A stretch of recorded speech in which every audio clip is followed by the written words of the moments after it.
ہم کریں گے ہر مظلوم کی حمایت۔ بسمillahirrahmanirrahim، السلام علیکم، میں ہوں حرین فاطمہ اور آپ دیکھ رہے ہیں حمایتی news HD channel.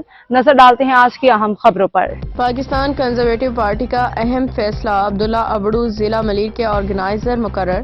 Pakistan conservative party نے اپنے تنظیمی ڈھانچے کو مضبوط کرنے کے لیے ایک اہم قدم اٹھاتے ہوئے جناب عبداللہ ابڑو صاحب کو ضلع ملیر کا آرگنائزر مقرر کیا ہے۔ اس موقع پہ پارٹی کے سندھ کے صدر اور چیف آرگنائزر ڈویژنل کراچی محترم حسن مگسی صاحب نے اپنے بیان میں کہا کہ عبداللہ ابڑو صاحب کی نامزدگی اس بات کی عکاس ہے کہ وہ پارٹی کے مشن اور ویژن کو آگے بڑھانے میں کلیدی کردار ادا کریں گے۔ انہوں نے امید ظاہر کی کہ عبداللہ ابڑو صاحب اپنی قابلیت، محنت اور خلوص کے ساتھ عوام کی خدمت اور پارٹی کی ترقی کے لیے بھرپور کردار ادا کریں گے۔